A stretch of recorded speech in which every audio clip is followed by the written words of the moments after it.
Et là, je retrouve Thierry qui est le chef du restaurant Origine à l'hôtel Renaissance, ici à côté de République à Paris. C'est une cuisine contemporaine assez allégée, vraiment tournée vers la légèreté. Et là, il a composé une assiette qui est un petit peu intrigante et que j'aimerais que tu nous décrives parce que la recette est vraiment sympa.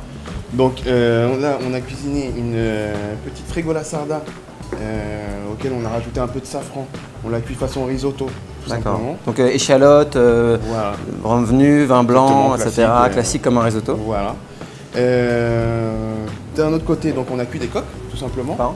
On a récupéré le jus des coques qu'on a utilisé pour finir la frigola. D'accord. Les coques, c'est l'iode et c'est une bonne réponse au vin blanc un peu étiré comme ça, il faut le noter.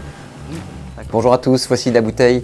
On sort l'argenterie de votre coffret, une bouteille mythique, un domaine mythique. L'appellation brille de tous les feux aujourd'hui grâce à Daniel Ravier. On parle bien sûr du domaine Tempier, une bouteille que je rêvais de mettre dans un coffret de chef-d'œuvre depuis des années et qui aujourd'hui, grâce à la fidélité que nous portons à ce beau domaine, permet de vous faire découvrir, déguster et apprécier une grande bouteille de Bandol. Avec des vins rouges qui ont un peu de tonus, vous pouvez aller chercher un petit peu de fruits naturels avec de la framboise. Ça tend un peu la main bien sûr au caractère acidulé des vins.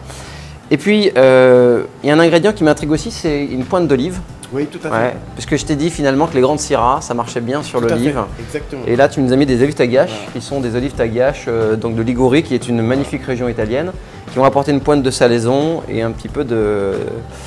bien sûr de connotation. Alors ça c'est une piste aussi qu'il faut retenir, c'est que les grandes Syrahs, pas forcément quand elles sont très jeunes, mais quand elles ont un peu d'âge, surtout quand elles sont sur les terroirs de Côte-Rôtie ou Hermitage ou autre, eh bien elles développent l'olive, elles développent un petit peu ces notes méditerranéennes de tapenade, de menthol, de choses comme ça qui sont très intéressantes et qui ici bien sûr très bien aux préparations où l'olive noire s'invite. Donc dans quelques années, si vous retrouvez votre bouteille de seul en scène en cave, vous pourrez miser également sur ces pistes-là.